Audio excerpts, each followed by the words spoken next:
بە مەبەستی بەسەرکردنەوەی ئەندام و لایەنگرانی کۆمەڵی ئیسلامی و ئاگاداربوون لە ئیش و کارەکانیان لە سنوورەکە، مامۆستا عەلی باپیر بە یاوەری شاندێکی سەرکردایەتی کۆمەڵی ئیسلامی ناحیەی خەلیفانی بەسەرکردەوە. مامۆستا و وەفدی هاوڕێی سەرەتا لەلایەن بەرپرس و ئەندامانی ئەنجومەنی خەلیفانی کۆمەڵی ئیسلامی پێشوازی کران. دواتر لە بارگای ئەنجومەن لەگەڵ بەرپرس و ستافی ئەنجومەن کۆبوونەوە.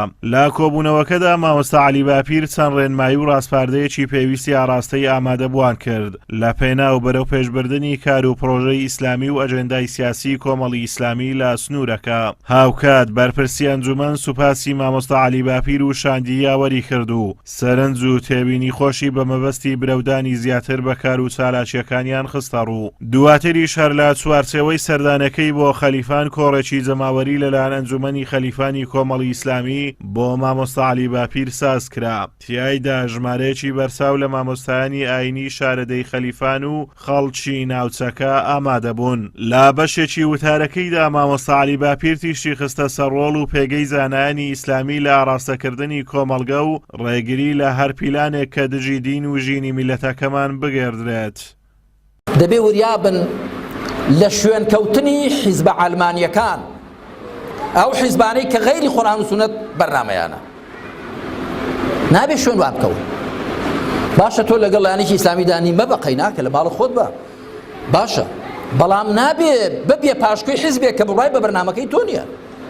وەکو من زۆر جار گوتومە هەندێک حیزبی عەلمانی مامۆستا دێنێ دەیباتە سەرەوەی مەجلیسێ بڵێ کاکی خۆ لەبەر چی ڕێز لە من دەگیر؟ لەبەر شەخسی خۆمە؟ نەخێر نەخێر لەبەرەوەی کە تۆ مامۆستای. باشە جا من مامۆستا بەهۆی ئەو قورئان و سونەت تۆ مامۆستا، ئەمن ئەو قورئان و سونەتە خزمەت دەکەم بۆیە خەڵک پێش خۆیان خستوم. ئەگە تۆ لەبەر قورئان و سونەت ڕێز لە من دەگری دەڕێز لە قورئان و سونەتەکە بگرە، ڕێز لە من مەگرە کەڵاوم لەسەر بنیەی قورئانەکەشم یۆڵ بکەی. ئەگەر ڕاز دەکەی بۆیە ڕێزم لێ دەگری لەبەر دینە و لەبەر ئیسلامەتی و لەبەر ئەو عیلمە شەرعیە دەباشە ڕێز لە عیلمە شەرعیەکە بگرە. ئەوجا ڕێزە من بگرە.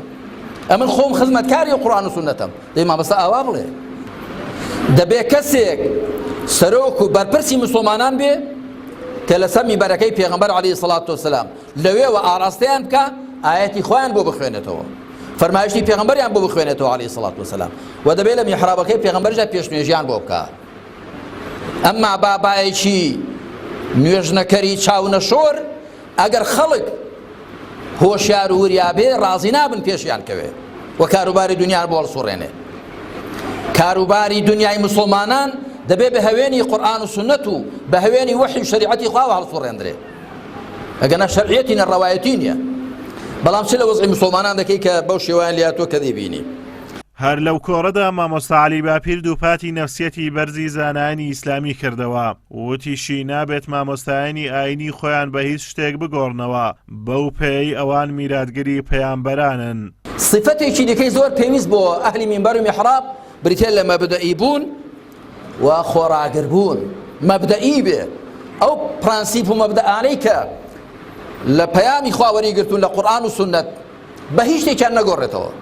ئەفڵان ئەمن زۆر پێم حەیفە حیزبێک کە بەرنامەکەی غەیری قورئان و سونەتە تەماع لە مەلایەکی بکە، زۆر حەیفە.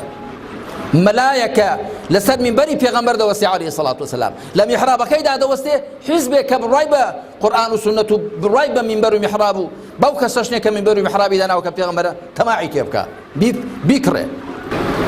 ئەهلی مینبەر و میحراب دەبێ خۆ بپارێزن لە شوێنکەوتنی ئارەزووی حوکمڕانان، ئەو حوکمڕانانەی کە چاویان لەوەیە هەموو شتێکیان بۆ ڕەوا بێ، چاویان لەوەیە کە ئەوان چۆنیان پێخۆشە دنیاوا بێ.